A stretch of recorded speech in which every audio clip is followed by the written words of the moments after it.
नमस्कार विद्यार्थी मित्रांनो, 12वीच्या इयत्तेमध्ये आपलं स्वागत आहे. तर आपण आता प्रकरण 7वा पाहूयात. ओके.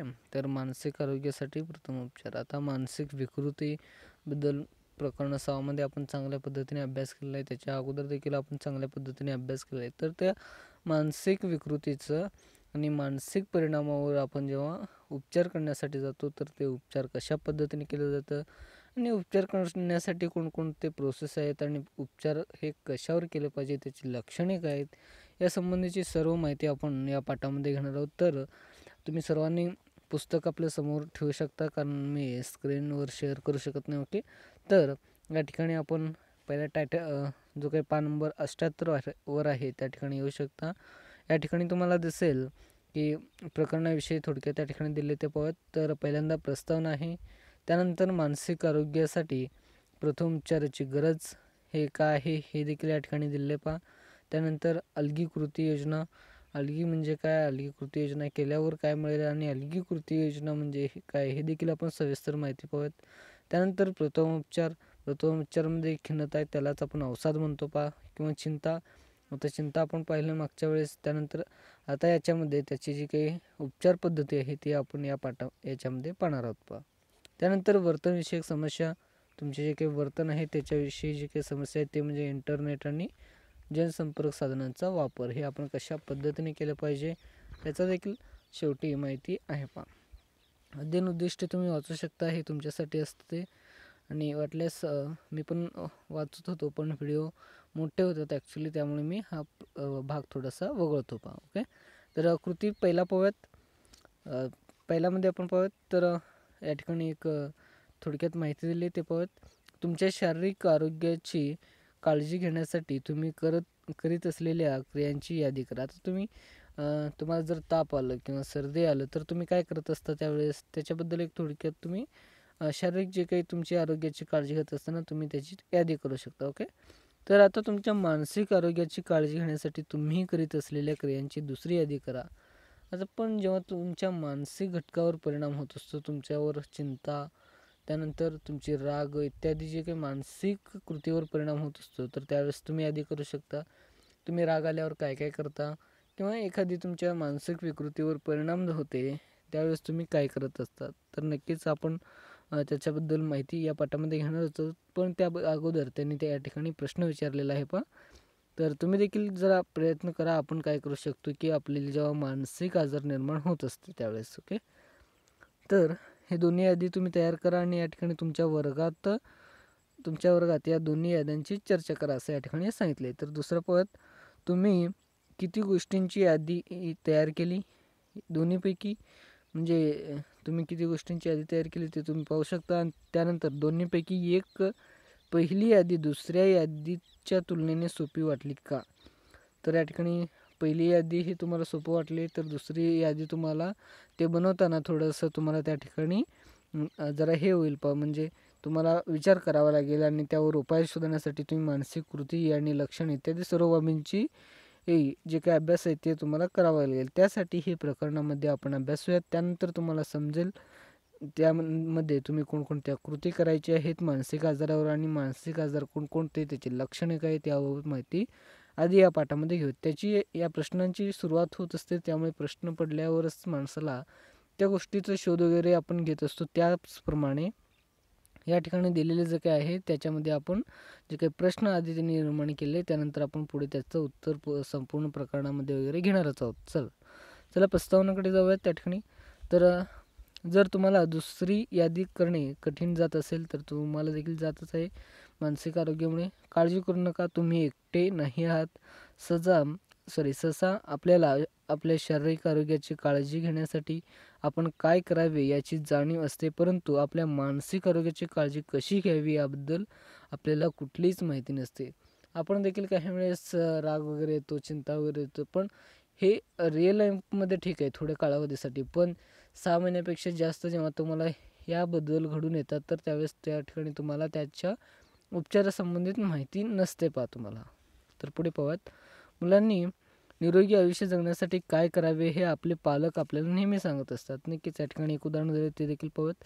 हे उपदेश व्यक्तिवर्तनाशी संबंधित असून निरोगी राहण्यास मदत करते. जे आपण अंगीकारले पाहिजे. आता निरोगी राहण्यासाठी तुम्ही देखील चांगले जेवण जेवता, एक चांगलं राहण्याचा प्रयत्न करता. उन्हाळ्याच्या दिवसामध्ये तुम्ही जास्त उन्हामध्ये फिरत नाही. थंडीच्या दिवसामध्ये तुम्ही जास्त जे काही थंडीच्या वातावरणामध्ये जास्त प्रमाणात राहत नाही त्यामुळे तुमची शारीरिक तब्येत वगैरे बिघडत असते आता उदाहरण त्या ठिकाणी दिलं आहे, परीक्षेपूर्वी घरी शिजवलेले अन्न खाण्यास, पुरेशी झोप घेण्यास इत्यादी आपले पालक सांगतात. तर नक्कीच तुमचे देखील पालक सांगतात. का सांगतात तर ते तुम्ही बाहेर जाऊन तुमच्या जे काही परीक्षेच्या कालावधीमध्ये त्या ठिकाणी तुम्हाला ताप वगैरे येऊ नये, तुम्ही आजारी पडू नये म्हणून सांगत असतात कारण परीक्षेच्या ऐन वेळी तुम्हाला जर ताप आला आणि तुम्ही आजारी पडला तर तुमची परीक्षा त्या ठिकाणी नीट होणार नाही.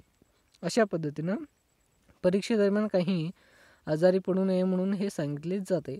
हे काही प्रतिबंधक उपाय शरीराच्या रोगप्रतिकार यंत्रणेच्या संरक्षणार्थ घेतले जातात, ज्यावर आधीच परीक्षेच्या ताणांचा परिणाम झालेला असतो. म्हणजे परीक्षेच्या वेळी तुम्हाला ताण वगैरे येऊ नये या गोष्टीमुळे देखील हे जे काय आहे तुम्हाला पालक सांगत असतात त्यानंतर आपण सर्वजण हे मान्य करतो की आपले शारीरिक आरोग्य महत्त्वाचे आहे. शारीरिक तुमचं जे काही आरोग्य आहे ते महत्त्वाचे आहे मानसिकदृष्ट्या, पण मानसिकदृष्ट्या देखील विचार करणं हे देखील महत्त्वाचे असते. तर पाहूयात आपण सर्वजण हे मान्य करतो की आपले शारीरिक आरोग्य महत्त्वाचे आहे, परंतु आपणास असे वाटते का की आपले मानसिक आरोग्य कमी महत्त्वाचे आहे. तर तुम्हाला असं देखील वाटत असेल मानसिक आरोग्य हे कमी महत्त्वाचं आहे. शारीरिक जे काही पद्धत आहे किंवा शारीरिक उपचार पद्धती आहे ते आपण घेत नसल्यामुळे आपल्याला त्याच्याबद्दल माहिती नसते तर अशा पद्धतीनं तर आपण आपल्या मानसिक आरोग्याची किती काळजी घेतो, तर तुम्ही देखील मानसिक आरोग्याची थोडीफार कमी प्रमाणात काळजी घेता. उदाहरणार्थ तुम्ही अभ्यास करतच असताना जास्त टेन्शन वगैरे आलं तर तुम्ही संगीत वगैरे ऐकता, मग असे जे काही मानसिक आजार असतात ते देखील तुम्ही सॉल्व करत असता, पण जास्त झाल्यावर त्या ठिकाणी तुमच्यावर उपाय करण्यास येत नाहीत तुम्हाला. तर खालील चौकटी पहा, त्यानुसार मानसिक आजाराचे निदान झालेल्या लोकांची संख्या भारतात सर्वाधिक आहे. तर भारतात त्या ठिकाणी 1% दिले, त्या ठिकाणी पाहू शकता मानसिक आरोग्याची भारतातील संख्याशास्त्रीय टक्केवारी दिली.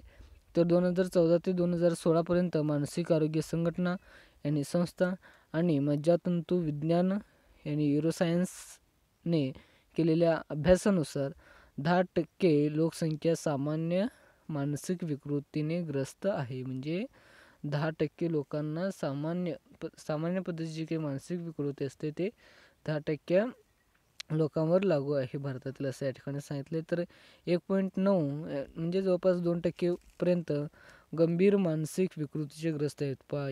एवढी मोठी संख्या म्हणजे 100 कोटीमधून तुम्हाला जवळपास 2 कोटी लोक तुम्हाला त्या ठिकाणी जे काही मानसिक विकृतीने ग्रासलेले दिसतात किंवा तर तिसरा पाहूयात, 13.7% भारतीय लोक त्यांच्या आयुष्यात एकदा तरी मानसिक विकृतीचे निदान झालेले आहेत. म्हणजे त्यांच्यावर त्या ठिकाणी उपचार वगैरे झाले आहेत 13.7% लोकांना. तर ही छोटीशी तुम्हाला सर्वे सांगितलेलं आहे या ठिकाणी. तर हे लक्षात घेणे महत्त्वाचे आहे की एखाद्याला मानसिक विकार झाल्याचे निदान झाले नसले तरी दैनंदिन जीवनातील तणाव, जसे कामाच्या ठिकाणचा ताण, अभ्यासाचा ताण, गर्दी, सामाजिक आधाराचा अभाव, हे सर्व घटक मानसिक आरोग्याच्या समस्या निर्मितीस कारणीभूत ठरतात. म्हणजे तुमचे जे काही मानसिक आरोग्य हे तुम्हाला देखील जास्त गर्दीच्या ठिकाणी किंवा तुम्ही रोजच्या जीवनामध्ये जर शांत ठिकाणी वगैरे असेल, पण तुम्ही 4-5 दिवस तुम्हाला गर्दीमध्ये गेलात तर तुम्हाला त्या ठिकाणी खूप गर्दी आणि गोंगाट, त्यामुळे तुमची मानसिक विकृती देखील त्या ठिकाणी बिघडत असते तर पुढे पाहूयात आपण, तुम्हाला माहिती आहे का या ठिकाणी दिले थोडक्यात त्या ठिकाणी माहिती एक संस्थाचं. तर पाहूयात, मानसिक आरोग्य प्रथमोपचार हा आंतरराष्ट्रीय पातळीवर मान्य असलेला प्रशिक्षणाचा कार्यक्रम आहे. त्यातून मानसिक आजाराची लक्षणे कशी ओळखायची आणि प्राथमिक स्वरूपाची मदत कशी करायची हे लोकांना सांगितले जाते. तर एक इंटरनॅशनल संघटना आहे हे तुम्हाला त्या ठिकाणी मानसिक आजाराची जे काही प्राथमिक स्वरूप म्हणलेलं आहे प्राथमिक स्वरूप कशी हाताळायची ते तुम्हाला या ठिकाणी सांगितले जात असते आता MHFA मानसिक आरोग्य प्रथमोपचार हा अभ्यासक्रम मानसिक आरोग्य संशोधन केंद्र, ऑस्ट्रेलियन राष्ट्रीय विद्यापीठ, त्यानंतर कॅनबेरा येथून सुरुवातीला बनवला गेला. म्हणजे सुरुवात या ठिकाणी येऊन ऑस्ट्रेलियातून करण्यात आली पहा. त्यानंतर आपण 7.2 ते म्हणजे मानसिक आरोग्य प्रथमोपचाराची गरज. आता का गरज आहे हे आपण पाहूयात आणि ते देखील गरजेचे आहे का नाही हे देखील पाहूयात. ओके, तर पाहूयात. वर पाहिल्यानुसार भारतातील बऱ्याच व्यक्तींना मानसिक आरोग्यास प्रथमोपचाराची गरज आहे. तर आपण या ठिकाणी पाहिलं तर एका सर्वेमध्ये आणि त्यानंतर एखाद्या आंतरराष्ट्रीय संस्थेद्वारे दिलेल्या माहितीनुसार आपल्याला असे कळते की भारतातील बऱ्याच व्यक्तींना मानसिक आरोग्याची त्याची उपचाराची त्या ठिकाणी गरज आहेच. तर दुर्दैवाने अनेक अडचणीमुळे अनेकांना आवश्यक ती मदत मिळत नाही. तर ते कोणकोणते अडथळे आहेत किंवा अडचणी आहेत ते आपण पाहत. तसंच तर तक्ता क्रमांक 2 पहा, या ठिकाणी दुसरा दिला आहे. तर उपचार घेण्यासाठी काही अडथळे आहेत, त्या ठिकाणी कोणकोणते अडथळे आहेत ते पाहत भारतातील लोकांना. तर ज्ञानाचा अभाव, म्हणजे काहींना माहितीच नसते की यासंबंधी देखील उपचार भेटतं. त्यानंतर जागरूकतेचा अभाव, म्हणजे माहिती नसणे, हे दोन एकच झालं पहा. आणि त्याच्याबद्दल थोडीशी देखील ज्ञान नसणे हे देखील त्या ठिकाणी नाही. तर त्यानंतर तिसरा खर्चित उपचार, त्यानंतर उपचाराचा म्हणजे त्या जो काही या ठिकाणी खर्च येतो तो त्याच्यामुळे त्या ठिकाणी काही लोक मानसिक आरोग्याचे प्रथम उपचार करताना दिसत नाहीत पहा. त्यानंतर मानसिक आजाराबाबत अवैद्यकीय कारणे जसे भूतबाधा, काळी जादू इत्यादी, म्हणजे मानसिक आजार आहे ते आपण अवैद्यकीय पद्धतीने देखील करत असतो पहा. काही वेळेस ते करत असतात पहा, अंधश्रद्धाच्या नावाखाली काही जण करत असतात. त्याप्रमाणे तशाप्रमाणे तिथे त्या केल्यामुळे आपल्याला देखील ते आपण आपली मानसिक विकृती त्या ठिकाणी कमी होईल अशा पद्धतीने ते केले जाते आणि ते मुळात कमी वगैरे कमी होत नाहीत पहा. म्हणजे काही वेळेस कमी होतं पण काही वेळेस कमी होत नाहीत. तर पुढे पाहत, प्रशिक्षित मानसिक आरोग्य अधिकाऱ्यांची कमतरता. म्हणजे जे काही आरोग्याचे जे काही अधिकारी आहेत ते जे काही प्रथमोपचार देणारे अधिकारी आहेत ते त्याच ठिकाणी कमी आहेत पहा. तर पुढे गैरसमजुतीमुळे वैयक्तिक आणि कुटुंबाकडून उपचाराबाबत नकारात्मक. आता तुम्ही सांगितलात की बाबा मला मानसिक आरोग्याविषयी मला प्रथमोपचार घ्यायचा आहे किंवा त्याच्यासाठी उपचार करायचा आहे, माझं मानसिक विकृती या ठिकाणी घडून आलं आहे. मग तुम्ही जेव्हा सांगत असता त्यावेळेस समोरची व्यक्ती ऐकून घेत नाही पहा, हे काय तर सांगताय असं बोलतात. ओके, तुम्ही देखील एकट्याला एक उदाहरणात बोलून पहा, त्यावेळेस तुम्हाला देखील असंच म्हणतात पहा. म्हणजे या ठिकाणी दिलेप्रमाणे त्या ठिकाणी नकारात्मकता ते दर्शवतात पहा.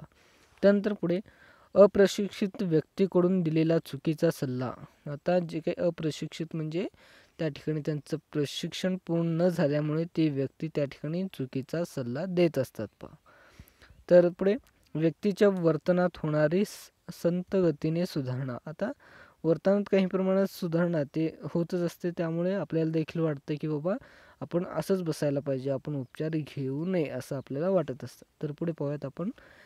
पुढे काही या ठिकाणी दिलं आहे की मानसिक आरोग्यास प्रथमोपचाराची गरज का आहे याची काही कारणे खालीलप्रमाणे. आता कोणकोणती कारणे आहेत ते पाहूयात की जे मानसिक आरोग्यासाठी गरज का आहेत आणि त्याचे कारणे पाहूयात. तर पहिला आहे मानसिक आजारासंबंधी कलंक.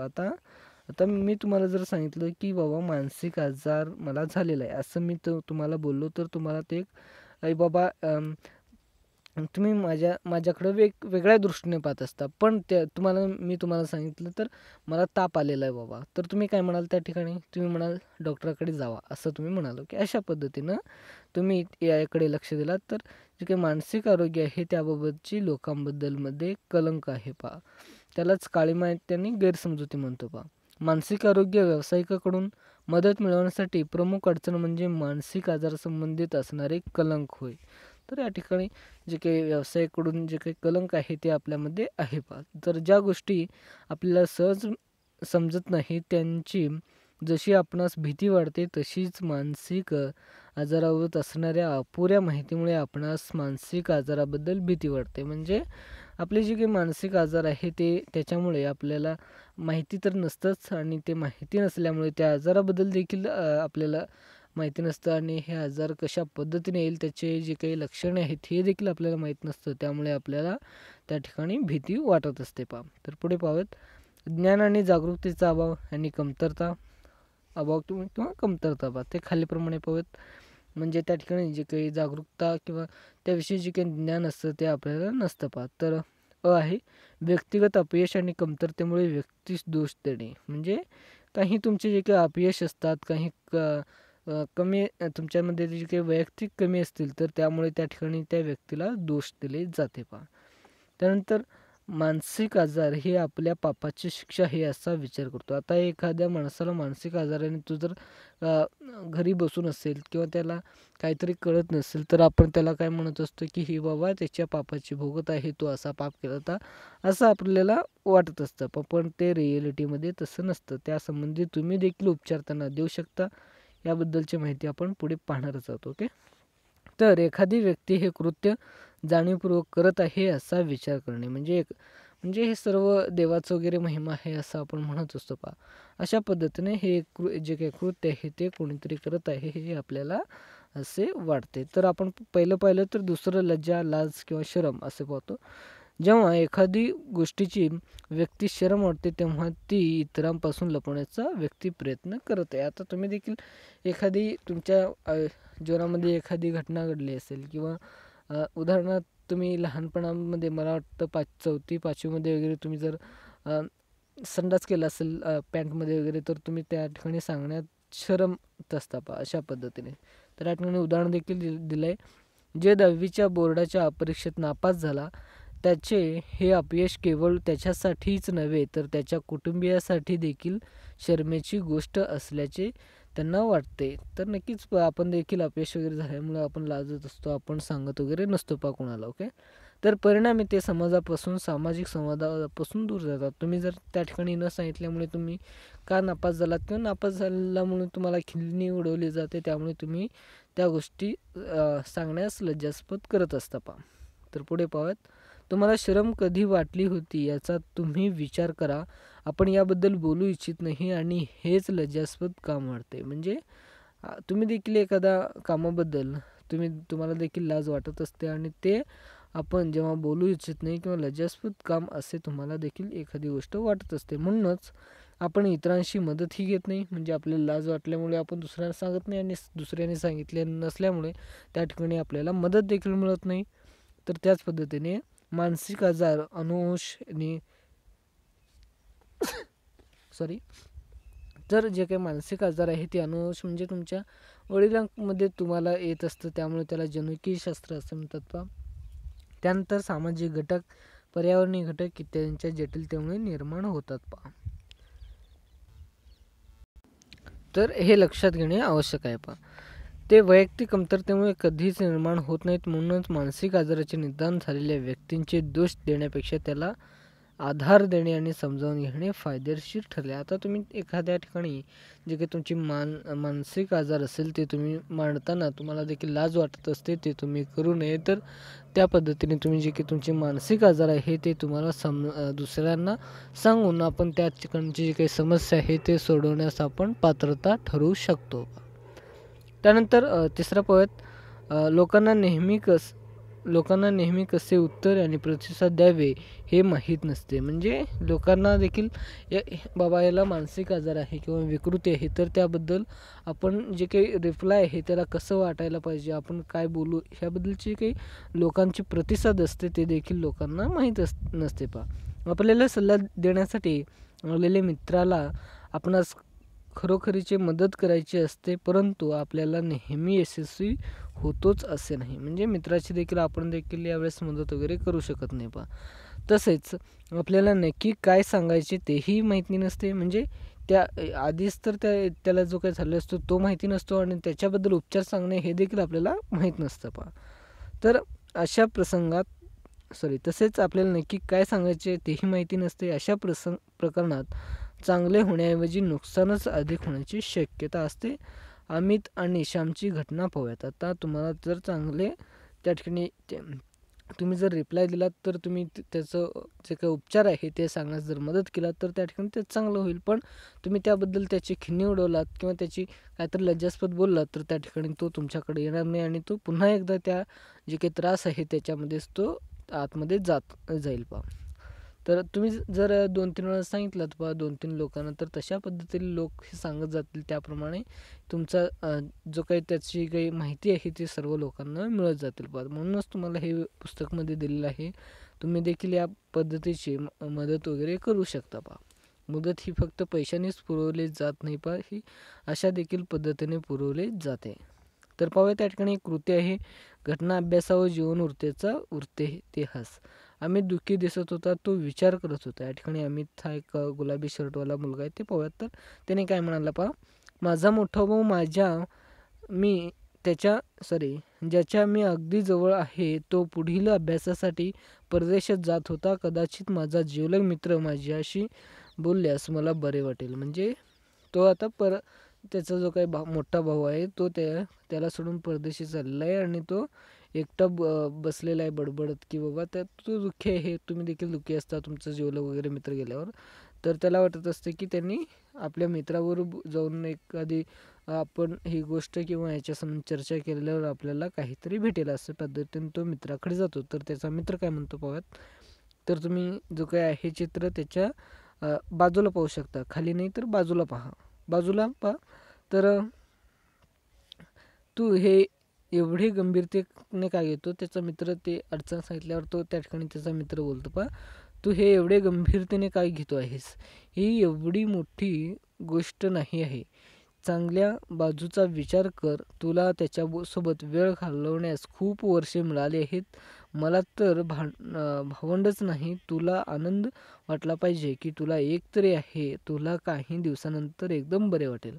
म्हणजे ह्याची जी काही दृष्टिकोन आहे पाहण्याची, ते तुम्हाला असं लक्षात येईल की तो कशा पद्धतीने पाहतो. तर आत्तापर्यंत जे काही ज्या व्यक्तीबरोबर राहिलो त्या व्यक्तीबरोबरचे राहिलेले आनंद आपण कमवलो, असं त्याचं म्हणणं आहे. आणि त्यांनी जे काही आनंद कमवला त्याच्यात समदनिरा थोडं दुःख येईल, त्यानंतर काही दिवसानंतर जाईल, असं त्याचा मित्र त्या ठिकाणी त्याला सल्ला देत असतो. तुमचा देखील जिवलग वगैरे मित्र वगैरे गेल्यावर तुम्हाला देखील अशा पद्धतीने भास होते. तुम्ही देखील मित्रांची मदत वगैरे घेत असता. पण मित्र अशा पद्धतीने सांगतीलच असं नाही. तर पुढे पाहूयात. तर खाली, कदाचित तो बरोबर आहे. मी खूप मूर्ख आहे. मला वाईट वाटण्याऐवजी अभिमान वाटला पाहिजे. म्हणजे इतका दिवस तो आपल्याजवळ राहिला त्याबद्दल त्याला त्या ठिकाणी अनुभव वाटणे हे गरजेचे असते पहा. तर खाली पाहूयात. या घटनेवरून आपणास लक्षात येते की काही लोकांना दुःखी लोकांसमोर कसा प्रतिसाद द्यावा हे कळतेच असे नाही. म्हणजे जे काही प्रतिसाद आहे ते कशा पद्धतीने द्यायला पाहिजे हे आपल्याला देखील कळत नाही पहा. तर पुढे जाऊयात. तुझा भाऊ जातोय म्हणून तू दुःखी आहेस हे मी समजू शकतो. मला माहिती आहे त्याच्यापासून वेगळे होण्याचा विचार करणे हे खूप अवघड आहे. तुला तेव्हा माझ्या बोलावेसे वाटते तेव्हा मी सदैव तुझ्यासोबत असेन. मला अपेक्षा आहे की तुला हे माहीत आहे. म्हणजे तो त्याचा मित्र आहे, तो त्याला समजवण्याचा प्रयत्न करत आहे. तर पुढे पाहूयात आपण. या ठिकाणी दक्षता आहे पान नंबर 81 वर. ओके. तर आपल्याला हे नेहमी लक्षात ठेवले पाहिजे की आपल्याला शारीरिक आजारासाठी प्रशिक्षित प्रमाणित डॉक्टरांद्वारे प्रमाणपत्र दिले जाते. तसेच मानसिक आजारामध्ये औषधे आणि उपचार हे फक्त एखाद्या प्रशिक्षित आणि प्रमाणित मानसिक आरोग्याच्या व्यावसायिकच देऊ शकतात. म्हणजे शारीरिक आजाराचे जे काही औषध गोळ्या असतात पहा, ते तुम्हाला मेडिकलमध्ये आणि डॉक्टरांकडे भेटतील. पण मानसिक आजाराची जी काही औषध उपचार आहे ते फक्त प्रशिक्षित आणि प्रमाणित म्हटलं या ठिकाणी. प्रमाणित म्हणजे थोड्या प्रमाणात तुम्हाला मानसिक आरोग्य व्यवसायाकडेच भेटेल पहा. तर मानसिक आरोग्य प्रथमोपचार हे प्रशिक्षित मानसिक व्यावसायिकाकडूनच घेतले पाहिजे. पण याऐवजी मित्रमैत्रिणी किंवा कौटुंबिक सदस्याकडून मदत घेणे चुकीचे ठरू शकते. म्हणजे काही वेळेस तुमची ही काही क्षमता असते ती तुम्ही जास्त वाढवल्यास त्या ठिकाणी तुमची की तुम्हाला जर खूपच त्या ठिकाणी तुमची विकृती आढळली तर तुम्ही जे काही आहे ते मित्रमैत्रिणींना न सांगता सांगितलं तर चालेल, पण त्यांना सांगून त्यानंतर तुम्ही तज्ज्ञांची मदत घेऊ शकता पहा. त्यानंतर मानसिक आजाराची प्राथमिक लक्षणे शोधण्यासाठी कुटुंबातील व्यक्ती, मित्रमैत्रिणी यांची मदत त्या व्यक्तीसाठी घेऊ शकता आणि त्याद्वारे तुम्ही त्या व्यक्तीला वैद्यकीय आणि व्यावसायिक मदत पुरवू शकता. म्हणजे तुम्ही त्या ठिकाणी जे काही एखादी व्यक्ती असेल किंवा तुम्ही असेल तर त्या ठिकाणी तुम्ही त्याला एक मदत म्हणून तुम्ही त्याला करू शकता पहा. तर आता पुढे पाहत मानसिक आजारी व्यक्ती नेहमीच मदत घेतीलच असे नाही. तर काही वेळेस मदत आपण घेत नसतो बा जे काही मानसिक आजारी असतात व्यक्ती, काही खूप आजारी असणारे घेतात तर कमी असणारे हे काही लोकांकडूनच घेतात. उदाहरणार्थ मित्र, कुटुंबातील सदस्य इत्यादीमधून. तर पुढे पाहूयात आपण. असे नेहमी पाहिले जाते की मानसिक आजार असलेले रुग्ण बऱ्याचदा मानसोपचार तज्ज्ञाकडे जात नाहीत. म्हणजे ज्यांना जे काही मानसोपचार तज्ज्ञांची गरज आहे त्यांनी जे काही तुमचं रुग्ण आहे किंवा तुम्हाला जे काही त्रास आहे ते तुम्ही जे काही मानसोपचार तज्ज्ञाकडे सांगू शकत नाही पहा. काही वेळेस तुम्ही जात नाही आणि ते तुम्हाला त्याची कारणे या ठिकाणी पुढील प्रमाणे दिलेली आहेत. परत या ठिकाणी कारणे पाहूयात जे तुम्ही मानसशास्त्राकडे किंवा मानसशास्त्रज्ञाच्या उपचार तज्ज्ञाकडे तुम्ही जात नाहीत पहा. तर पाहूयात संस्कृती. आपल्याला संस्कृतीमध्ये एखाद्या व्यक्तीचे वर्तन म्हणजे त्याच्या कुटुंबाचे प्रतिबिंब आहे असा विचार केला जातो. म्हणजे आपल्या कुटुंबातील जे काही सर्व व्यक्तींचे वर्तन आहे, वागणे आहे ते तुमच्या कुटुंबाला धरून असते पहा. काही वेळेस सर्वांचेच असते. कुटुंबातील सर्व व्यक्ती एकमेकांशी चांगल्या पद्धतीने वागत असतात आणि सर्वांचे कुटुंब हे एक जोडलेलं नात्यासंबंधित असते पहा. तर मानसिक आजारासंदर्भात व्यक्तींची नकारात्मक भावना जुळलेली असतात. म्हणजे आपण जेव्हा मानसिक आजार आहे असं सांगत असतो तर ते सर्वांचे जे काही मते असतात ते नकारात्मक असतात पहा. तर यामुळे ही भावना त्या व्यक्तीला एखाद्या व्यावसायिक मानसिक तज्ज्ञांची मदत घेण्यापासून रोखते. आणि त्या ठिकाणी आपल्या संस्कृतीत अशा एकटा पण माणूस आढळला नाही आणि तो एक विचित्रच आला, मानसिक आजार आहे असं म्हणतात पहा आपल्याला देखील. तर असं म्हटल्यावर आपल्याला देखील त्या ठिकाणी आपली कमतरता भासते. तर हे कदाचित या कुटुंबाच्या सामाजिक दर्जाचा धक्का पोहोचवणारे असते. म्हणजे जे काही कुटुंबाचा दर्जा आहे तो त्या ठिकाणी कमी त्या रुग्णाला किंवा तुम्ही एक रुग्ण आहात त्या पद्धतीने तुम्हाला देखील त्या ठिकाणी धक्का पोहोचवतो पहा. तर मोठ्यांचा सल्ला घेणे हे पाहत.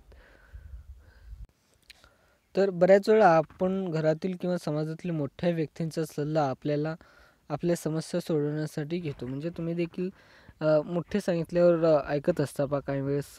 म्हणजे ऐकतातच सर्व घरातील लोक, म्हणजे तुम्ही. तर परंतु कदाचित लोकांचा असा चुकीचा विश्वास आहे की मोठ्या लोकांचा सल्ला व मार्गदर्शन हे मानसिक आजार बरा करण्यासाठी पुरेस आहे, म्हणून चिकित्सकाकडे जाण्याची गरज वाटत नाही. म्हणजे मोठ्यांचा सल्ला घेऊनच आपण घरी बसणे हे सर्वांना गरजेचे वाटत असते पहा. तर पुढे पाहूयात अंधश्रद्धा ही गोष्ट खूप महत्त्वाची आहे. तुम्हाला काहीतरी जर मानसिक विकृती असेल तर त्या ठिकाणी तुम्हाला अंधश्रद्धेकडे नेलंच जातं पहा. हे आपल्या संस्कृतीमध्ये दिसून येईल. त्यानंतर काही व्यक्तींचा असा विश्वास आहे की मानसिक आजार हे पापामुळे आणि अदृश्य शक्तीमुळे होतात. तर पाप आणि अदृश्य शक्ती हे तुम्ही लक्षात ठेवू शकता. त्यामुळे आपल्याला त्या ठिकाणी आपले जे काही वर्तन आहे हे या पद्धतीने सांगितलेले आहे असे आपल्याला म्हटले जाते. तर त्यामुळे ते सहजासहजी वैयक्तिक व्यावसायिक तज्ज्ञाकडे जाण्यास तयार होत नाहीत. ते असा विचार करतात की हा आजार अत्याधुनिक औषधोपचार आणि मानसोपचाराने बरा केला जाऊ शकतो आणि म्हणूनच ते अप्रशिक्षित तज्ज्ञाकडे जाणे पसंत करतात. म्हणजे त्या ठिकाणी अंधश्रद्धेचा वापर जास्त असल्यामुळे समाजात त्या गोष्टी आपण करताना दुसरीकडे मार्ग अवलंबून असतो पहा. तर पुढे पाहूयात. मानसिक आरोग्यातील प्रथमोपचार ही प्रथमोपचारापेक्षा प्रतिबंध आणि चांगला यावर आधारित कल्पना आहे. म्हणजे मानसिक आरोग्याचे उपचार करत असताना आपल्याला उपचार घेणे हे प्रतिबंध आणि चांगला उपाय असतो पहा. तर मानसिक आजार सामान्यतः अनपेक्षितपणे किंवा अथवा पूर्वसूचनेशिवाय निर्माण होत नाहीत. तर जे काही तुमचे मानसिक आजार आहे ते तुम्हाला काही पूर्वसूचना वगैरे मिळत असतात पहा. म्हणजे प्राथमिक क्रिया त्या ठिकाणी घडत असते. त्यामुळे तुम्हाला एकदमच विकृती होऊन तुम्ही जे काही त्रस्त आहे तुमचे जे काही त्या ठिकाणी लक्षण आहे ते एकदमच दिसतात असे नाही पहा. तर बऱ्याचदा असे छोटे किंवा सूक्ष्म बदल होताना जेव्हा एखाद्या व्यक्तीला असे वाटते की काहीतरी चुकीचे घडत आहे, सोबतच्या व्यक्तींना असे वाटते की त्या व्यक्तीच्या विचारामध्ये, भावनामध्ये किंवा वर्तनामध्ये बदल होत आहे. जर ही प्राथमिक लक्षणे ओळखता आली तर खालील प्रकारचे मदतीचे ठरू शकतात. आता तुम्हाला प्राथमिक लक्षणे जर आढळली तर इतरांचे जे काही वर्तन आहे, भावना आहे, याच्यापेक्षा जर तुम्ही विचार आहे त्यांच्यामध्ये पेक्षा वेगळे करू लागलात, तर त्या ठिकाणी तुमचे प्राथमिक लक्षणे ओळखलात, तर त्याच्यानंतर पुढची स्टेज या ठिकाणी दिली तर ते निदान, त्यालाच रोगनिदान किंवा चिकित्सा म्हणतो आपण. त्याच्याकडे कदाचित गंभीर आजार होण्यापासून अटकाव होईल. म्हणजे ते एक तुम्ही जर त्या ठिकाणी त्याच्याकडे दुर्लक्ष केलात तर प्राथमिकाकडे, तर तुम्हाला त्या ठिकाणी गंभीर आव्हानांना तुम्हाला सामोरे जावे लागेल. त्यानंतर हस्तक्षेप, त्यालाच आपण मध्यस्थी म्हणतो. अशा व्यक्तीच्या जीवनात हस्तक्षेप करून त्याला आपण मदत करू शकतो. यालाच प्राथमिक हस्तक्षेप म्हणतात. आता प्राथमिक हस्तक्षेप म्हणजे आपण लक्षणे दिसताच त्या ठिकाणी त्याच्यामध्ये जाऊन त्याला सांगणे गरजेचे असते की बाबा तुला हे लक्षणे होण्यापासून आत्ताच तू वाचू शकतो. म्हणजे जास्त जेव्हा विस्फोट होईल त्यावेळेस त्याचा परिणाम टाळता येईल पहा. आता सुधारणेनंतर ही मूळ पदावर येणे. आता सुधारणेनंतर मूळ पद पाहूयात. तर सुधारणेनंतर तीच लक्षणे पुन्हा त्या व्यक्तीस जाणवल्यास त्यावर अटकाव करणे. आता एकदा झाल्यावर ते कमी झालं, आता पुन्हा एकदा आढळल्यावर त्यावेळेस त्या ठिकाणी त्या व्यक्तीला जाणवल्यास त्या ठिकाणी अटकाव निर्माण करणे गरजेचे असते पहा. त्यानंतर तुम्हाला माहिती आहे त्या ठिकाणी दिलं आहे मानसिक आरोग्य प्रथमोपचार चेन्नई यांनी आंतरराष्ट्रीय परवाना 2017 मिळवला. म्हणजे आंतरराष्ट्रीय परवानगी त्या ठिकाणी 2017ला मिळवलं पहा. म्हणजे जे काही मानसिक आरोग्य प्रथमोपचारासाठी, त्यामुळे मानसिक आरोग्यासाठीच प्रमाणित कार्यक्रम संपूर्ण भारतभर घेणे शक्य झाले.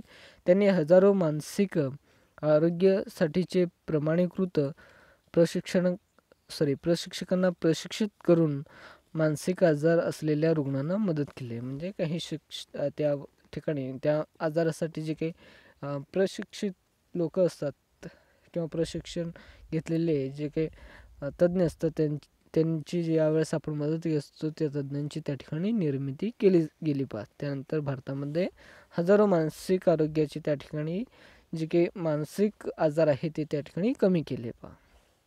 तर त्यानंतर आता शेवटचं म्हणतो तर इम्पॉर्टंट जो काय आहे तो महत्त्वाचा, तो म्हणजे अलगी कृती योजना. तर अलगी हा कृती योजना खूप महत्त्वाची, त्यालाच ALGE हे जे शॉर्ट फॉर्म आहे हे तुम्ही लक्षात ठेवा. ओके, त्याचं सविस्तर माहिती आपण पुढे घेणार आहोत.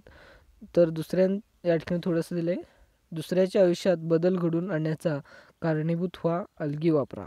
तर दुसऱ्यांच्या आयुष्यात त्या ठिकाणी बदल घडवून आणण्यासाठी तुम्हाला हे अलगी वापरायचं आहे पहा. तर तुम्ही जर ठीक झालात, तर तुम्ही जर दुसऱ्यांना मदत करत असाल तर ते खूपच योग्य असेल पहा. त्याचप्रमाणे या ठिकाणी मदत करण्याची जी काही गोष्ट आहे त्या ठिकाणी अलगी वापरून तुम्ही करू शकता. तर ते काय ते पुढे पाहूयात. ओके, त्यानंतर ते एक तक्ता दिले ते पाहू.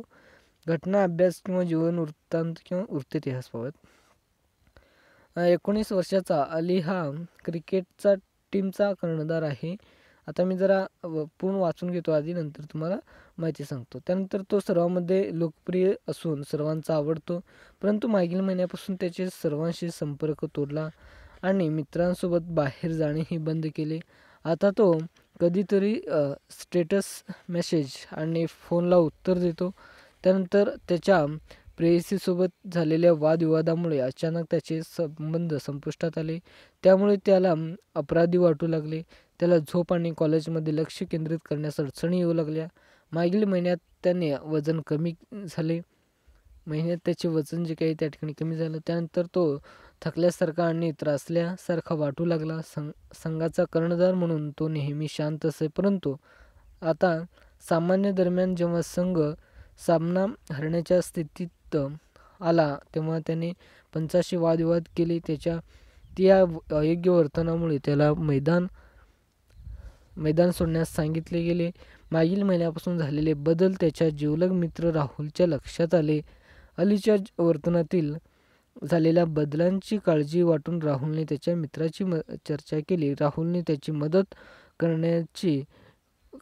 करायची होती, परंतु कशी मदत करावी हे कळत नव्हते. आता तुम्हाला एक मुलगा आहे ते तुम्हाला कळलं. त्यांनी त्याचं प्रेमभंग वगैरे झालं म्हणजे ब्रेकअप वगैरे झाले. त्यानंतर काही कॅप्टन होता तो देखील त्या ठिकाणी त्याला काढण्यात आलं आहे. त्यानंतर तो शांत एकटे वगैरे राहू लागला अशा पद्धतीने त्याच्यामध्ये तुम्हाला या ठिकाणी वाचताना लक्षात आलं असेलच. त्याच्याप्रमाणे त्याने अशा पद्धतीने मित्रांची त्या ठिकाणी मदत घेण्यास उपयुक्त ठरला आणि मित्रांनी मदत करण्यास ठरवले, पण नेमकं काय करायचं हे त्याला कळत नव्हते. तर पाहूयात आपण. तुमच्या मते राहुलने त्याच्या मित्राची कशी मदत करणे अपेक्षित होते ते लिहा. आता तुम्ही या संबंधित लिहू शकता किंवा तुम्ही जर लिहिला नाही तर हे जे काही जो काही खालचं अलगी कृती आहे ते संपल्यावर देखील हे तुम्ही लिहू शकता. ओके. तर आधी वरचं पॅराग्राफ पाहूयात. या विभागात आपण अशा एका पद्धतीचा शोध घेणार आहोत की ही पद्धत गरजू व्यक्तीला मानसिक आरोग्य प्रथमोपचारासाठी उपयोगी पडेल. तुम्ही दिलेल्या उत्तरे व उपचाराची तुम्ही दिलेली उत्तरे व तुम्ही जो भाग वाचणार आहात त्याच्याची मिळती जुळती आहे का ते पहा. त्यानंतर बऱ्याचदा आपल्या मनात अशी धारणा असते की एखाद्याला मानसिक आजार असेल तर ती व्यक्ती बडबड करणे, हिंसक होणे, कपडे फाडणे इत्यादी वर्तन करतात. तथापि बऱ्याच आजारामध्ये मानसिक आजार असणाऱ्या व्यक्ती सर्वसामान्य कृतीसारख्याच दिसतात. म्हणजे त्या ठिकाणी जे काही व्यक्ती आहेत म्हणजे आजार असणारे व्यक्ती देखील काही वेळेस सामान्य कार्याद्वारे देखील त्या ठिकाणी व्यक्तीमध्ये ते मानसिक आजार असते. फक्त त्या मानसिक आजारामुळे त्या ठिकाणी कपडे फाडणे किंवा हिंसक करणे किंवा बडबड करणे एवढंच करत नाही, तर बाकीचे जे काही गोष्टी आहेत ते देखील त्या ठिकाणी करतात. पहा. त्यानंतर सदर व्यक्तीमध्ये झालेले सूक्ष्म बदल त्यांच्या जवळच्या मित्रांच्या आणि कुटुंबियांच्या लक्षात येते. जसे आपण अलीच्या बाबतीत पाहिले, जर अशी लक्षणे एखाद्या व्यक्तीत दिसून आली तर ती धोक्याची घंटी समजावी. म्हणजे त्या ठिकाणी लक्षणे समजावे थोडक्यात तुम्हाला. या व्यक्तीसाठी ही मोठी समस्या होऊ नये म्हणून काही प्रयत्न केले गेले पाहिजे आणि प्रतिबंधक उपाययोजना केल्या जाव्यात. आता तुम्हाला त्यासाठी या ठिकाणी जो काही अलगी टेस्ट आहे त्याच्यामार्फत किंवा अलगी कृती आहे त्यामार्फत तुम्ही देखील करू शकता. ओके. तुम्ही त्या ठिकाणी जी काही प्राथमिक लक्षणे आहेत त्यावर देखील तुम्ही उपचार घडवून आणू शकता. तर पहिला आहे या ठिकाणी तुम्ही जो काही पान नंबर 82 जो काही तक्ता आहे किंवा अलगीचं जे काही फुल फॉर्म आहे ते तुम्हाला या ठिकाणी दिसेल. पहा. आणि या मध्ये सर्व आपण माहिती घेणार आहोत. त्यामुळे मी पुढे पान नंबर 83 येतो. तर संपर्क साधणे, परीक्षण आणि सहाय्य करणे हे तुमचं पहिलं असेल. पहा. Approach, assess and assistant in any crisis. Okay. असं हे तुमचं पहिलं असेल. तर संपर्क साधणे, परीक्षण करणे आणि सहाय्य करणे. आता परीक्षण करणे आणि एखाद्या व्यक्तीला भेटणे आणि त्याच्याशी सहाय्य करणे हे पहिल्यात घडलेले आहे ते पाहूयात. ओके. पहिला आधी हे कृती पाहूयात. कृती नंतर हे साईडची जी काही माहिती आहे ते पाहूयात. ओके.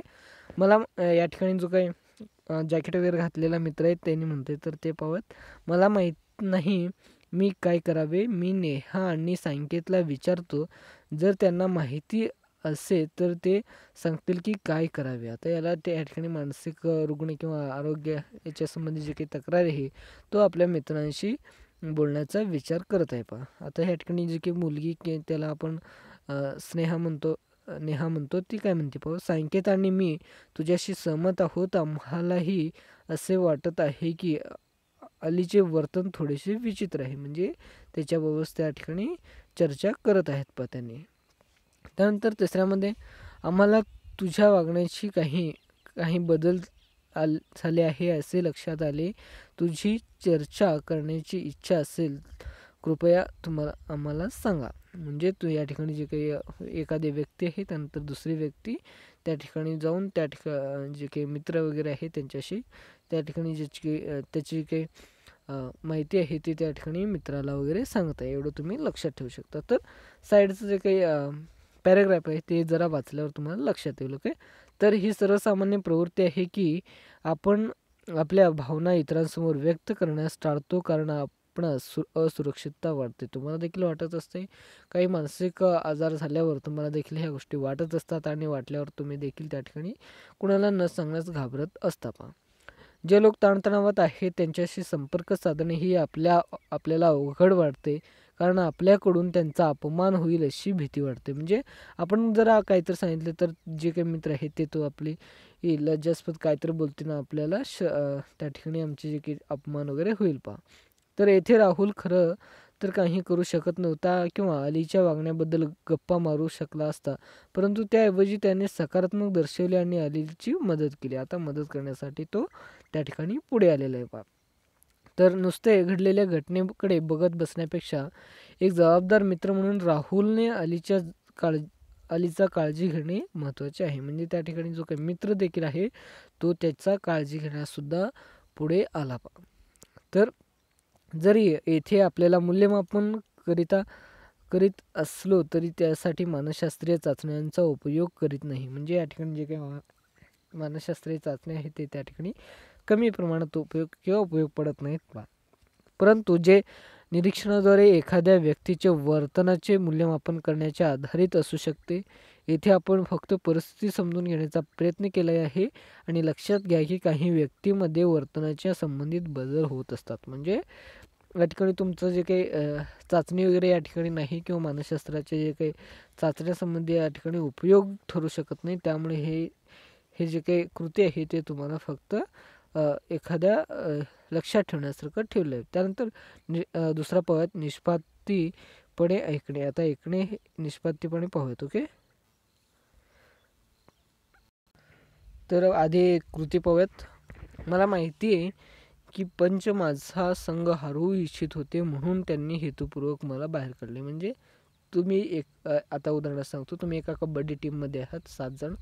7 जणांमध्ये तुम्ही जर तुमच्या कॅप्टनला तुम्ही जर हलके वाटलात की बाबा हा खेळू शकत नाही, याच्या जागी दुसऱ्याला घेऊ, तर त्यावेळेस तुम्हाला काढलं जातं आणि तुम्हाला काय वाटतं, काढल्यावर देखील त्या ठिकाणी मॅच हरते, तुम्हाला काढल्यावर देखील मॅच त्या ठिकाणी हरते आणि हरल्यावर तुम्ही त्या ठिकाणी काय म्हणत असता की माझा जो काही निर्णय आहे मला काढल्यामुळे त्या ठिकाणी जे काही संघ आहे ते हरलेलं आहे आणि मी जर असलो असतो तर आपलं मॅच जिंकलेली असते, असं आपण म्हणू शकतो. अशा प्रकारे हा एक मुलगा या ठिकाणी म्हटलं आहे. तर दुसरा आता कॅप्टन काय म्हणतो, तर त्याच्या प्रतिक्रिया काय देतो, तर मला असं वाटतंय खेळादरम्यान पंचाची भूमिका निष्पत्ती प्रमाणित होती. म्हणजे थोडीच होती. तर मी जर त्याला असे म्हटले की त्याची वागणी बालिश आहे, तर कदाचित त्याला त्याच्यावर टीका केल्यासारखे वाटणे असे सांगणे योग्य ठरणार नाही. त्याऐवजी मी म्हणेन, म्हणजे त्या ठिकाणी जो काही कॅप्टन आहे तो त्याला समजुती घालण्याचा प्रयत्न करतो. मी समजू शकतो की तुमचा संघ हरल्यामुळे तू अस्वस्थ आहेस. तुझ्या जागी मी असतो तरी मलाही असेच वाटले असते. म्हणजे कॅप्टन देखील त्या ठिकाणी त्याच्या एखाद्या म्हणजे तुमच्याजवळ असला असता किंवा तुमच्या जागी असला तर कॅप्टनला देखील तसंच वाटले असते. तर आपण सविस्तर माहितीकडे जाऊयात. बऱ्याच वेळा आपण इतरांना मदत करू इच्छितो, पण आपल्या प्रतिक्रिया समोरील व्यक्तीस नुकसानकारक असू शकतात. आपण त्या व्यक्तीला सांगितलेले असल्यामुळे त्या व्यक्तीला अपराधी वाटू शकते. म्हणजे तुम्ही एखादी गोष्ट सांगितल्यात तर त्या ठिकाणी ती व्यक्ती जे काही आहे ते त्या ठिकाणी असली असते तर त्याला योग्य कार्य केली असते अशी ती व्यक्ती म्हणत असते.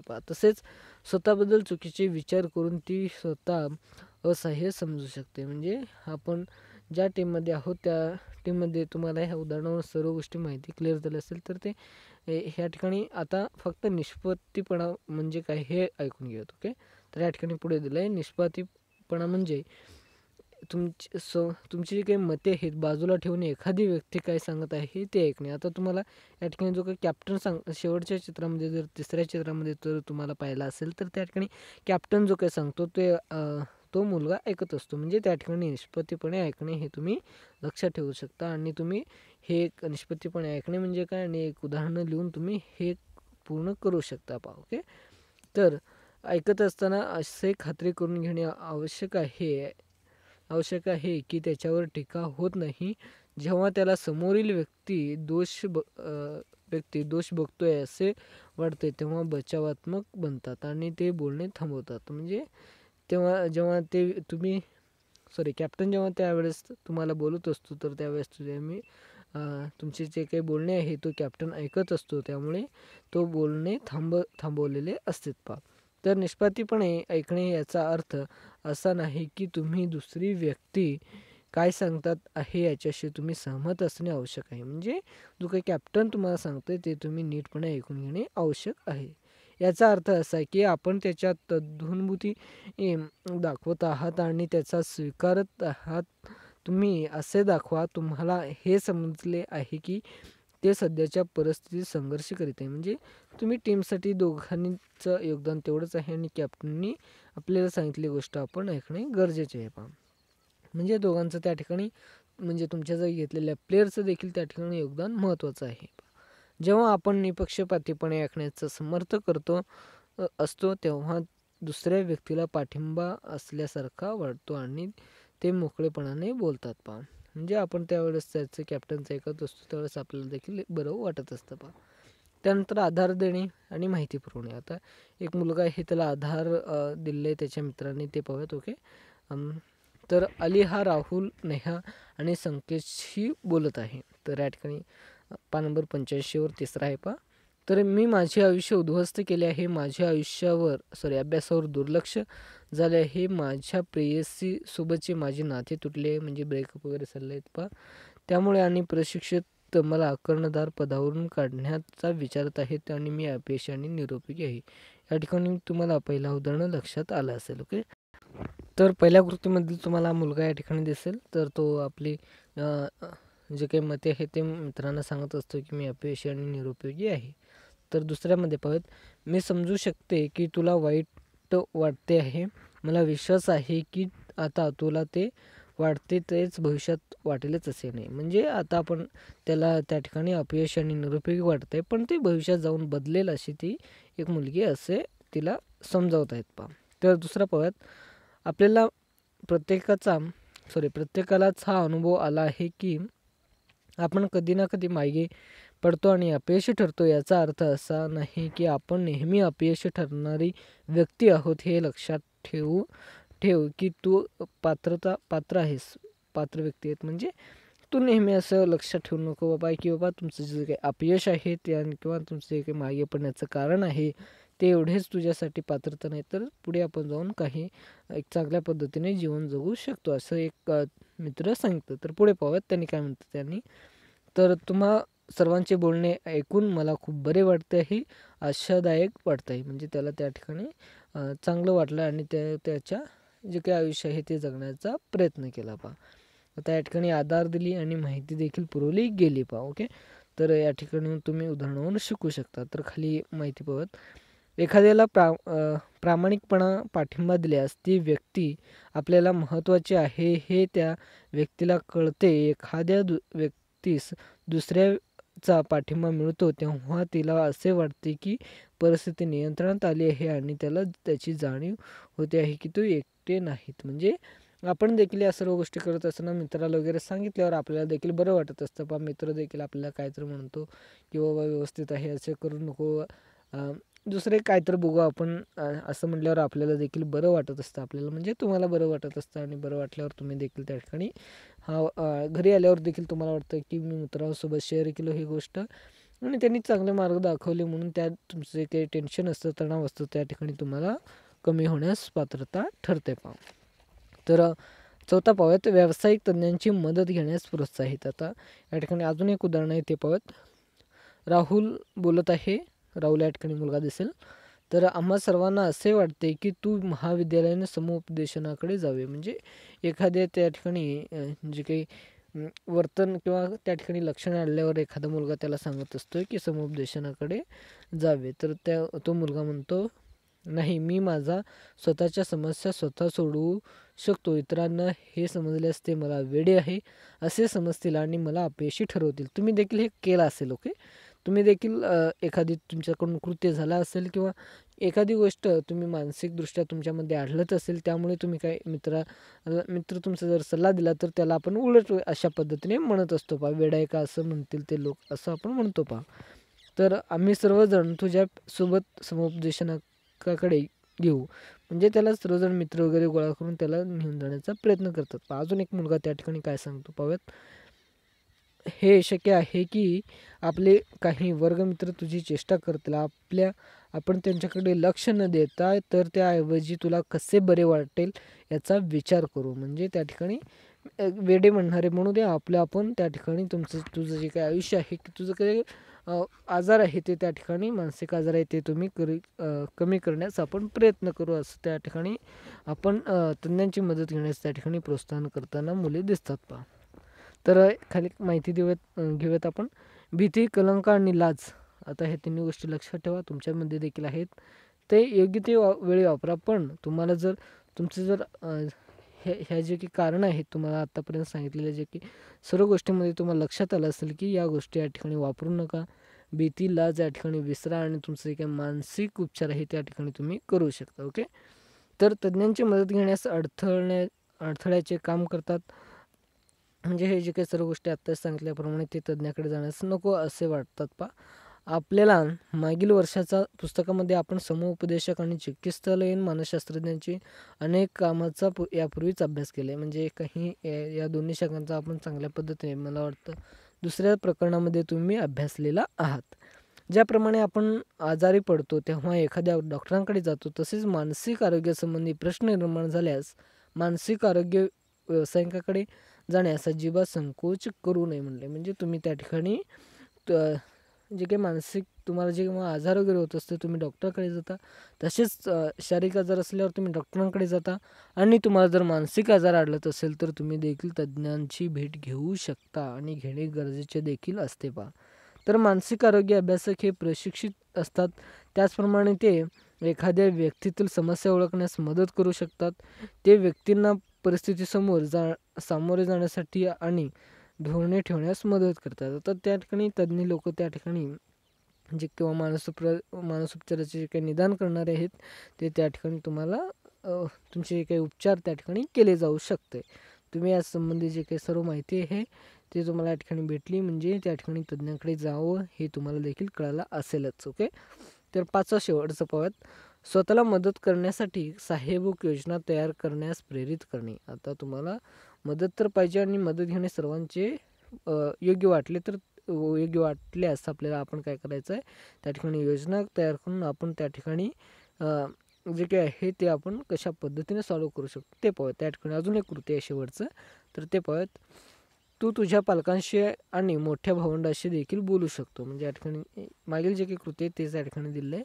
तर त्यानंतर तुम्ही त्या ठिकाणी तुमची काही समस्या आहे तुम्ही मित्रांबरोबर शेअर केलात किंवा मित्र तुम्हाला योग्य सल्ला दिला. त्यानंतर तुमच्या मोठ्या जे काही पालक आहेत किंवा तुमची जे भावंड आहेत त्यांच्यासोबत तुम्ही ही समस्या मांडू शकता. तर अजून एकदा पाहूयात. आपण दररोज संध्याकाळी बागेत भेटू आणि धावण्यास जाऊ. म्हणजे त्या ठिकाणी ताण वगैरे कमी होईल पहा त्याचं ब्रेकअप वगैरे झालेलं. ओके. तर पुढे जाऊयात. ज्या दिवशी तुला व्यायाम करावासा वाटणार नाही त्या दिवशी आपण बसून गप्पा मारू. म्हणजे त्याच्या जे काही योग्य असे वाटेल त्या ठिकाणी मुलं करताना आपल्याला दिसतात पहा. आणि तुम्ही देखील अशा पद्धतीने करू शकता पहा. एखाद्या मुलाचं ब्रेकअप झालं असेल त्यामुळे त्या ठिकाणी काही व्यक्ती आत्महत्या वगैरे करण्याचा प्रयत्न करत असतात किंवा काही कृत्य करत असतात. तर त्यांना देखील तुम्ही देखील एका चांगल्या मित्राप्रमाणे तुम्ही समजावून देऊ शकता. तर पुस्तक, पेपर हे जरा साईडला ठेवून तुम्ही हे तुमचं मेसेज तुम्ही घेऊ शकता या प्रकरणातून किंवा या 5 कृतीतून किंवा अलगी कृतीतून तुम्ही लक्षात घेऊ शकता की तुम्ही देखील एक मदत करा आणि मदत केल्यावर तुम्हाला कशी वाटते हे देखील तुम्ही नोंद घ्या आणि त्यानंतर तुम्ही हे पेपर संबंधित थोडक्यात माहिती घेऊन तुम्ही पेपर लिहू शकता. ओके. तर या ठिकाणी सविस्तर माहिती पाहत. व्यावसायिक मदतीव्यतिरिक्त एखाद्या कठीण परिस्थितीला सामोरे जाण्यासाठी इतर मार्गांची माहिती एखाद्यास देणे आवश्यक आहे. सामाजिक आधार मिळवणे जसे आपल्याला प्रियजनांचा आधार बरे होण्यासाठी उपयोग ठरतो. म्हणजे आपण जे काही मित्र वगैरे आहेत त्यांना आपण सांगितल्यावर हे आजार काही वेळेस बरे होऊ शकतात पहा. तर पुढे पाहूया. स्वतःला मदतीसाठी सहाय्यभूत योजना तयार करणे. यात आपण जी कार्य करू शकतो या संदर्भात असतात. ती अशी कार्ये आहेत की जे आपले मानसिक आरोग्य टिकून ठेवण्यास मदत करतील. त्यामुळे ताणतणावांचा सामना करण्यासाठी आपली संसाधने वाढवण्यास मदत होईल. तक्ता क्रमांक 3 नुसार काही ध्येय धोरणांच्या सूचना आपल्या दैनंदिन जीवनात जे काही दैनंदिन जीवनात समाविष्ट करू शकतात. तर कृती क्रमांक 3 नुसार आता कृती क्रमांक 3चा आपण योग्यतेने वापर करू. ओके. म्हणजे तुम्हाला काही वेळेस हे कृती क्रमांक 3 बघितल्यावर समजून घेतल्यावर तुम्हाला जरा लक्षात येईल. ओके. तर या ठिकाणी पहिला आहे त्याच्यातील तर आधी पाहूयात. स्वमदत उपाययोजना या चैनीच्या गोष्टी नसून रोजच्या जीवनात उपयोगी पडणाऱ्या आवश्यकता गोष्टी आहेत. म्हणजे चैनीच्या जे काही गोष्टी असतात तुमचे जे काही ही ते दररोज जे काही जीवनात उपयोगी पडत असतात त्या गोष्टींचा आपण थोडक्यात त्या ठिकाणी तुम्ही उपाययोजना कसं करता त्याच्याबद्दल माहिती घेऊयात. ओके. आता निरोगी झोप, तुम्हाला झोप घेणे हे आवश्यक असते. मला वाटतं तुम्ही या ठिकाणी दिल्याप्रमाणे 7 ते 8 तास तुम्ही झोप घेणे आवश्यक आहे. रात्री 12-1 वाजेपर्यंत तुम्ही TV वगैरे बघू नका, मूव्ही बघू नका. बघा पण तुमचे जे काही फावल्या वेळात आहे त्या ठिकाणी बघू शकता. त्यानंतर तुम्ही फोनवर देखील जास्त बोलू नका, म्हणजे रात्री 12-1 वाजेपर्यंत अशा पद्धतीने. ओके. तर रोजची रात्रीची झोप 7 ते 8 तास होईल याकडे लक्ष द्या. रात्री झोपण्याची आणि सकाळी उठण्याची वेळ ठरवा व ती पाळा. त्यामुळे तुमच्या झोपेत नियमितता येऊन तुमची मानसिक सुदृढता वाढीस लागते. आता यामध्ये तुम्ही रोज झोप घेत असाल. ओके. सॉरी. तर तुम्ही झोप घेतच असाल तर त्या पद्धतीने तुम्ही झोप घेत असताना तुम्ही 7 ते 8 चांगल्या पद्धतीने निरोगी राहण्यासाठी झोप घेत जावा. आणि सकाळी लवकर उठल्यावर तुम्ही झोपेतून उठल्यावर TV समोरच बसू नका. हा एक संदेश आहे. पण सकाळी उठल्यावर काही मुलं TV समोरच बसलेले असतात किंवा मला वाटतं सुट्टीच्या वेळेस तुम्ही 10-11 वाजता वगैरे अंघोळ करत असता. तर अशा पद्धतीने करत जाऊ नका. त्यामुळे तुमचे शारीरिक जे काही अवयव आहेत ते जरा कमजोर होताना तुम्हाला आढळतील. ओके. तर दुसरा, स्क्रीनचा वापर कमी करा. आता तुम्ही मोबाईलकडे पाहत नसेल वाटल्यास तर मोबाईलकडे तुम्ही देखील पाहू नका. त्यामुळे तुमचा जो काही स्क्रीन आहे, मी देखील फक्त तुम्ही माझा आवाज ऐकू शकता, स्क्रीनवर फक्त मुद्दे पाहू शकता. त्याप्रमाणे मी देखील तुमचं स्क्रीनचा वापर कमी केले तर मानसशास्त्राचा एक दृष्टिकोन आहे. त्यामुळे तुम्ही हे लक्षात ठेवू शकता की स्क्रीनचा त्या ठिकाणी मी एक वापर कमी केलेला आहे. त्यानंतर तुम्ही पुस्तकामध्ये लक्ष ठेवा आणि माझा आवाज तुम्ही हेडफोन घालून वगैरे ऐकत असता. अशा पद्धतीने मी देखील या ठिकाणी तुमचा जो काही मोबाईलचा वापर कमी करण्यामुळे मी असा पद्धत अवलंबला आहे. तुम्हाला आवडलं असेल तर कमेंट बॉक्समध्ये नक्की लिहू शकता. ओके. तर पटपट जाऊन लिहू शकता तुम्ही. तर तुम्हाला काय वाटत असेल. ओके. तर स्क्रीनचा वापर कमी करणे मुद्द्याकडे येऊयात. दैनंदिन जीवनात तुमचा गॅजेट्समधून थोडा वेळ काढा. इंटरनेटचा वापर किती वेळ करायचा यावर मर्यादा घाला. म्हणजे 1-2 तास तुम्ही मोबाईल वापरा असं या ठिकाणी म्हणायचं पहा. आणि तुमचं जे काही फेसबुक, इंस्टाग्राम असेल त्यांना 1-15 मिनटं द्या, पण जास्त अजिबात नको तर. ओके. तर तिसरा, शारीरिक व्यायाम आणि हालचाल. तुमच्या रोजच्या वेळापत्रकात व्यायामाचे देखील समावेश करा, जसे रोज फिरायला जाणे इत्यादी. तुम्ही रोज फिरायला देखील जाऊ शकता, त्यामुळे तुमचे शारीरिक व्यायाम देखील होऊ शकते. रोज पळायला देखील जाऊ शकता, हे देखील एक तुमचं शारीरिक व्यायाम आहे अशा पद्धतीने. ओके. तर चौथा पहा, आनंददायी गोष्ट करणे. म्हणजे तुम्ही फक्त अभ्यासच करू नका. ओके. अभ्यास करणारे मुलं देखील लक्षात ठेवा की आनंददायी देखील गोष्ट करत जावा. तर या ठिकाणी सांगितले यामध्ये पुस्तक वाचणे किंवा आवडणारी गाणी ऐकणे यासारख्या गोष्टीचा समावेश होतो. आता गाणी ऐकल्यावर तुम्हाला व्यसन लागतं असं वाटतं, पण गाणी ऐकल्यामुळे आपल्याला देखील बरं वाटतं. गाण्यांचा अवलंब जीवनात करू नका. फक्त हे गाणे ऐकून ते फक्त गाण्यापर्यंतच ठेवा. ओके. तर पुढे त्यांचा अवलंब करू नका वाटल्यास तुम्हाला. तर तुम्ही गाण्यांचा देखील अवलंब काही तुम्हाला जर कंटाळा वगैरे येत असेल तर त्या ठिकाणी मोटिवेशन गाणी वगैरे असतात ते तुम्ही ऐकू शकता. उदाहरणार्थ दंगलमधील गाणी. ओके. असं एक उदाहरण सांगितलं. तर 5वा पळत, समाजात मिसळणे. आपल्या मित्रांना भेटून त्यांच्यासोबत वेळ घालवणे. सामाजिक कार्यात सहभागी होणे. आता सामाजिक कार्यामध्ये काही मुलं सहभाग कमी होताना दिसतो, पण सर्वांनी तुमचे काही गणेश उत्सव असेल किंवा देवी उत्सव असेल, त्यानंतर संक्रांती असेल, त्यानंतर गुढीपाडवा असेल, या सर्व सण साजऱ्यामध्ये तुम्ही देखील सहभागी होत जा. त्यामुळे आपले सामाजिक जे काही कार्य आहे ते तुमच्या लक्षात येत असतं. पुस्तक, अभ्यास हेच तुमचं आयुष्य नाही. तर त्या ठिकाणी सर्वांशी मिळणे, मिसळणे, त्यानंतर ह्या ठिकाणी जे काही सांगितले गोष्टी आहेत ते देखील करणे हे महत्त्वाचे आहेत. पण अभ्यासावर फोकस तुम्ही ठेवाच, पण त्या व्यतिरिक्त ह्या सर्व गोष्टीवर देखील तुम्ही त्या ठिकाणी सहभाग घेऊ शकता. ओके. घेतच असेल तुम्ही तर पुढे त्यानंतर मानसिक आजारासाठी प्रथमोपचार हे पुढच्या पाठामध्ये किंवा पुढच्या व्हिडिओमध्ये अपलोड करेन. व्हिडिओ खूप मोठा होईल, तर इम्पॉर्टंट क्वेश्चनाकडे स्क्रीनवर पाहू शकता. मानसिक आरोग्य प्रथमोपचार ही संकल्पना स्पष्ट करा. अलगी प्रारूपविषयी तुमचे मत नोंदवा. त्यानंतर व्हिडिओ मोठा होईल. तुमचे जे काही कमेंट्स असतील ते तुम्ही कमेंटमध्ये नक्की कळवा. मला तुमचे कमेंट अपेक्षित आहेत आणि तुम्ही कमेंट लिहित जावा मला. ओके. त्यानंतर चॅनलला तुम्ही सबस्क्राईब केलेलं असेल तर ओके. त्यानंतर स्क्रीनचा PDF पाहिजे असेल तर डिस्क्रिप्शनमध्ये लिंकला तुम्ही जॉईन होऊ शकता. त्यानंतर आता इथेच थांबतो. जय हिंद, जय भारत.